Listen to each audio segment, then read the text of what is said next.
But the Dolphins are in the playoffs. Do we have the Mike McDaniel victory speech? Can I hear a little bit from McCochin?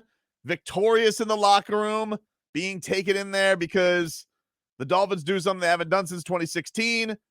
There's got to be a huge sigh of relief in that. I mean, everybody, there were the hot seat reports. I don't know how legit those were, but even still, you go from having an all-time collapse to in the postseason for the first time in 6 years. You should feel good.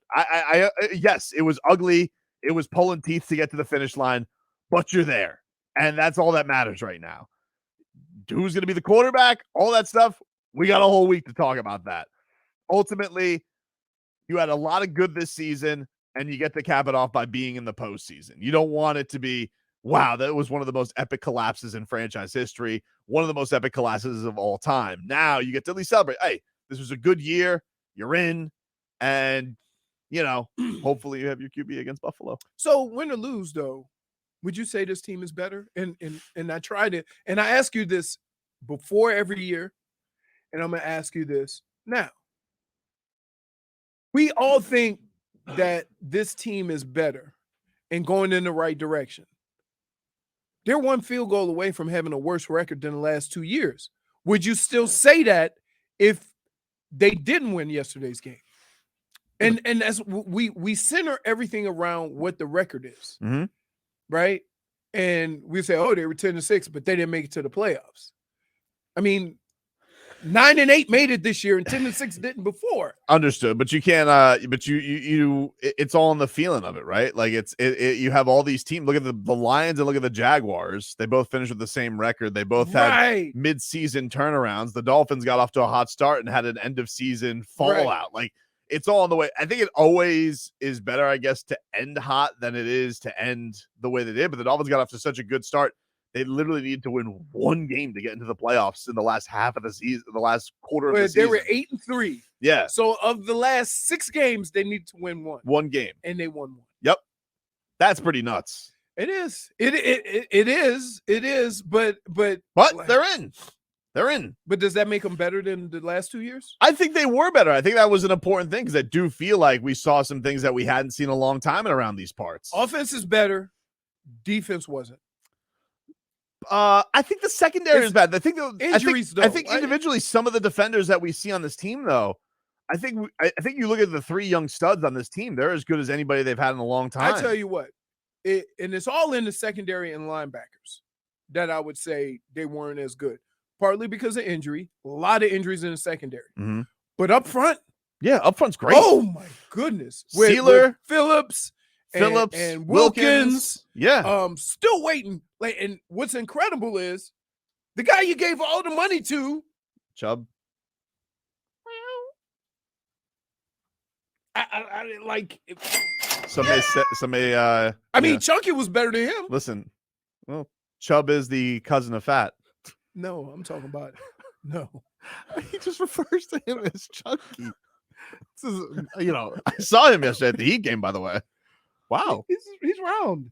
Hey, he can move. He doesn't look round next to Khaled. He was sitting right next to him. Another one. Iggy Azalea was there last night. Really? Very strange. Did you why? Australian Iggy. I just was like, what? That's what's weird about her. She's Australian. I know.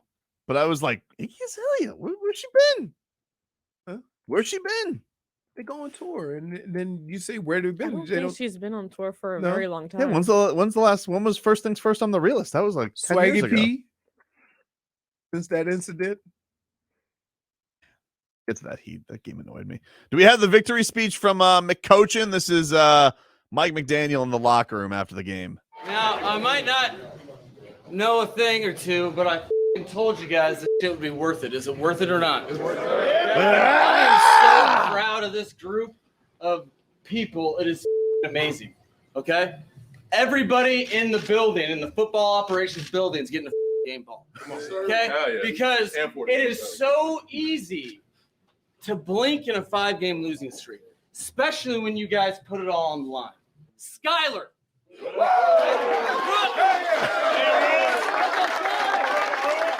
How about my man Jason? All day time! somebody. You know what you're fighting for. Okay, you really do. It was evident, and it was any way possible. 14,533 days have been on the earth. This is one of those that sticks out above all else. I thank you guys. We will have a victory Monday. I got one last game ball, okay, to the ultimate captain, okay, because you guys don't get to talk to him all the time. I get to, and the dude didn't blink. He loves this team. He loves you guys, okay? Game ball, breakdown, Mr. Ross, get up in here. Dolphins on 3. 1, 2, 3. There you go. Victory speech from the Dolphins locker room. I like it. Very willy-nilly with the game balls. But you know what? There's a big difference in how you look at playoffs, because when I was in Minnesota, we expected it, right? Mm-hmm. When I was in Cleveland, Bill just said it was another step. Yep. So although we qualified for the playoffs, it was never like that. You know what I mean? We're like, and I think everybody takes a little bit differently, and sometimes it depends on how you got there. I think the most excited people were in Minnesota was when Denny got his first playoff win, and we all remember that. We all got a game ball, but kudos to them, man. I'm telling you, like, how many times do we celebrate Eric Spoelstra for saying we have enough, and then figuring out they came in with everybody falling apart in this game. Right. Everybody falling. No Tua, no Teron Armstead, Right. Tyreek Hill limping around there. Right. You know, Mostert, you lose him in the middle of the game, and Jalen Waddle. He was like the only guy. Waddle got horse collared. And they look. It was ugly. I'm not saying it was an enjoyable football game to watch. It was torture. But they're in. They're in, dude. Listen, you can only win the game that's in front of you. Yep. They've won games where there's a shootout, where they had to score 3 times in the fourth quarter. Yeah. Right? But to win a lot of different type of games says a lot about your team. This was one of those games. And you know what? Tip of the cap to Raheem Mostert, because he was running a certain way. They brought Jeff Wilson in, and guess what? He picked up his game. Yeah.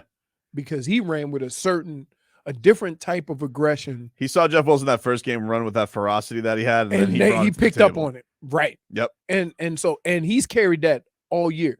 But if you want to know who was one of the major players, it was him. Yep. Because they ran the ball really well. So, I mean, without that, then Tyler gets exposed a little bit, because it was crazy to see. They're showing like the all 22 view behind him, and the receivers crossing him wide open, and he's scared to pull the trigger. Dude, it was so obvious how terrified he was to play quarterback yesterday. Right. He was so nervous. It was crazy. It was crazy. When he has the point of the game where they snap the ball over his head, because he's like, I can't hear. Like his headset's not working. And like the ball just goes flying over his head, goes 20 yards back. I'm like, oh no. Perfect end to the season.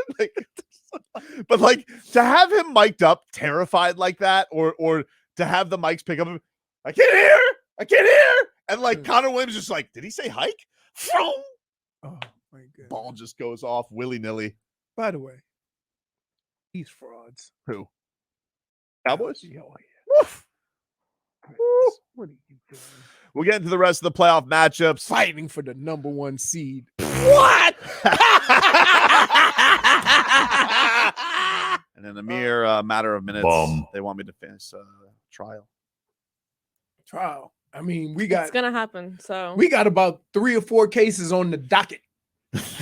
We're gonna roll through them today. Next segment. Let's get into some headlines brought to you by the new Palmetto Ford Truck Super Center. Why buy your truck at a car store? Palmetto Ford. We know trucks.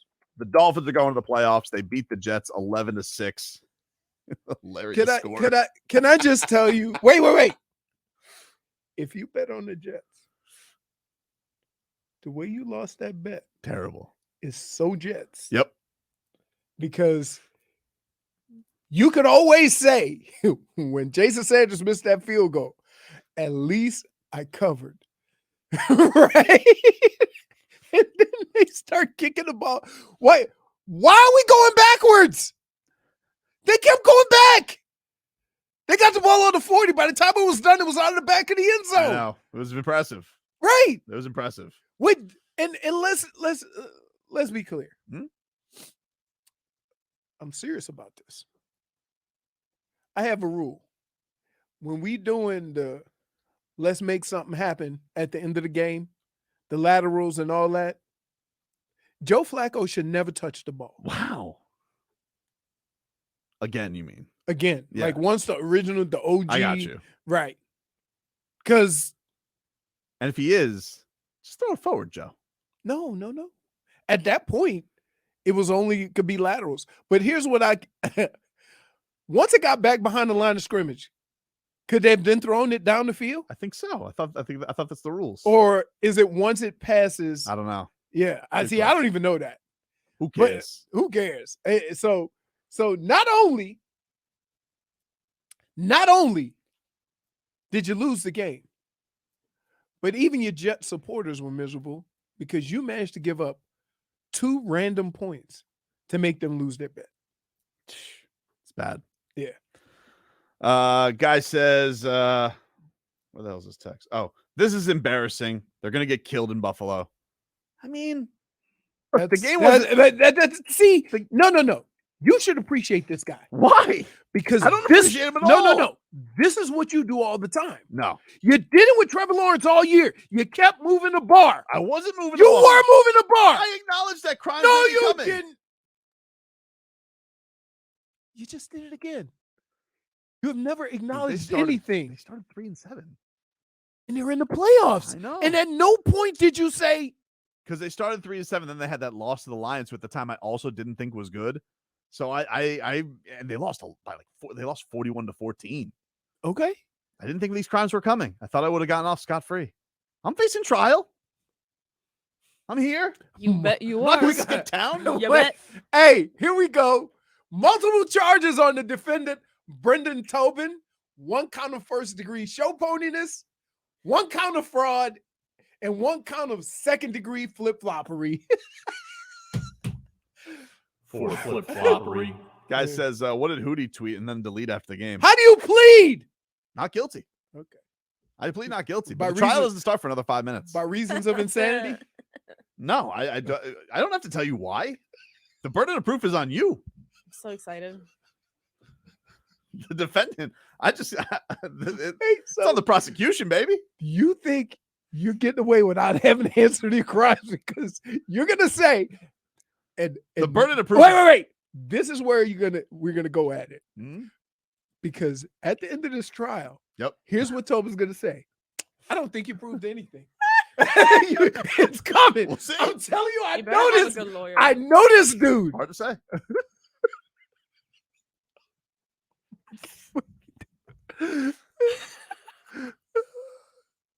You're like, you know, you can't escape this, right? Go ahead, perhaps. we could have a whole conversation being you. It's hard to say. You don't know my answers. Yes, I don't like where this is going. Yes, I do. He's I'm telling you, he's gonna find a way. Larry Zonka tweeted after the game. They did it by the hair of their chinny chin chins. Hashtag NYJ versus MIA. Hashtag pins up. Only 2 hashtags for Larry Zonka. I'm proud of him. Is there an older statement than chinny chin chin? Yeah, but here's the deal. He can't tweet more than the score. So it's off. Didn't tweet much. Can I get Mike McDaniel? Let's hear from the Dolphins coach after the game.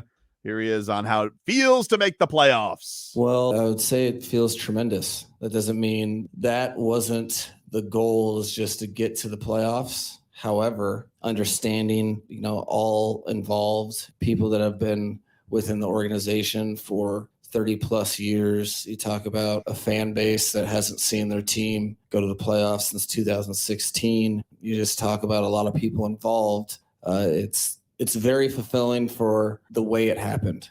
Guys were very energized about their output during the season, right around the bye week and right after that. And then to take 5 losses in a row, specifically the last 3, and for guys not to quit, because it is so much easier to quit. Very, very proud to, be called the head coach of this team. This was an accumulated effort. Wow. Yeah, nobody quit. I would say that. I would say that the environment and the atmosphere in that building was always positive. Yeah. He's a And positive that guy. that is something, him, Tyreek, Mhm. always very, very positive. I think we finally found who Tyreek can't put up numbers with, by the way. He's banged up though. He is banged up. But It's there true. were a couple of times where he He was wide open. was wide open. running willy-nilly in the secondary. Yeah. Skylar Thompson, watching him play quarterback, like, But he was looking right at the guys. I know. He watched on that fourth down where they got a penalty, right? I'm never He looked right at in the eyes of Gesicki going across the middle of the field. I promise you now, and I promise that it will inevitably break, I'm never falling for preseason again. Never. Really? I'm never going to fall for Really? preseason again. Really? This guy was a Now, gunslinger. How many years you been watching football? And I'm you just never going to fall for preseason name again. the last preseason quarterback that ended up being. Like a stud? Yeah. I don't know. Right. I think Brock Purdy's preseason numbers are actually pretty good. He's bold. But Skylar Thompson was even better. Yeah. Give him a roster spot. Yeah. Here's Mike McDaniel. He says this was Tua's reaction to them getting the win. He was in the locker room waiting for his teammates, and he was just all smiles, because this is, his team that this is the first game we were able to pull off without him. He was just happy for his teammates and happy for himself, because that's what's so cool about team sports is it's not, okay, this person got us to the playoffs, that person. I mean, shoot, he's led us to where we're at to the point that we've had 2 games down the stretch of the season that if we win one, we could possibly make the postseason. That's to his credit. So he was very happy and shaking hands and just being there for his teammates. I so greedily want him to come back. Is that bad of me? No, I think that if he's healthy, he should play. Oh, absolutely. That's it. If he's not, he should. I mean, he Like- came back like there was the same situation. It was 2 weeks later he came back. Right. That's what he did last time. Right. I mean, we're not gonna. People were trying to read into Mike McDaniel yesterday. I think he's kind of perfected not revealing when he's gonna be back. We're not gonna know till Wednesday. I mean, no one's gonna know Right. if he's out there. Don't even try. Yeah, Like, don't try to. he can't even talk about it. Really, he's Right. not even allowed to with everything that's going on there. Right. But Mhm. I mean, they don't have a chance without him. It's the facts. Like they really don't, unless like Mostert turns into Lamar Smith. Which. they And he's didn't- been running good, but I Mhm. mean, like you need him to have like an all-world performance for them to have a shot. Yeah. And never give them the football. Right. And also need this. But I will say this: the last two games against Buffalo have shown me that the Dolphins can hang with them. Right?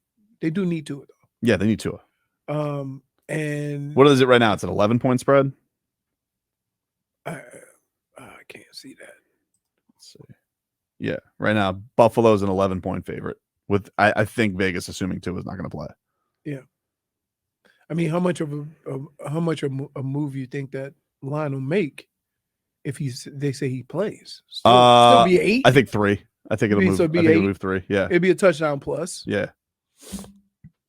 Let's hear one more from Mike McDaniel before I have to go to trial. Here is him on Stephen Ross on his reaction to getting the win. No, it's really cool. I'm not one to feel entitled to anything. Also, my walks of life have kind of led me to, I have an infinite memory of any time someone takes a chance on me. I'm very loyal to that.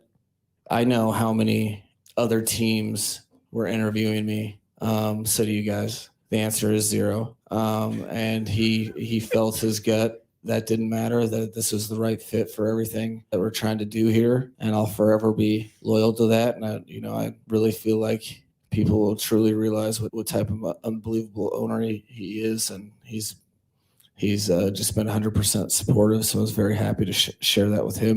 Yeah. I mean, like, look, I'll tell you what, I told you that when he bought the team. Sure. But like, look, he's not going to say anything bad about Steve. Like, yeah, he's the only guy to give him. And even if you were his plan B, Hey. even if you were the original plan, It's funny. It's funny. You don't really hear people just put it out there like that. yeah, Like nobody was. he said, I said, he basically said, it's not like I had a lot of options. Right. They were the only team to call. I think for the vibe of this city and the Dolphins team throughout the city, I think Mike McDaniel has been the perfect coach for what has been here. Mm-hmm. Like he's a change. He's a good football coach, but he's also a change in how you go about things, how you interact with the media, how you interact with people on the team. And I think that change has everybody excited because it's something different. It's just not like, the grunt from a coach and I'm not saying nothing. Mike McDaniel doesn't say anything either, but he does it more entertainment, right? So I think it's what everybody needed. I think everybody down here needed a positive attitude to match kind of what your team was. I think when you have Tyreek Hill, you have Tua, you have a lot of positive guys. You have a lot of guys who aren't that in your face yelling about holding people accountable and stuff like that. And I think you have players that are like that. Now you have a coach like that. It's working out pretty good. All right.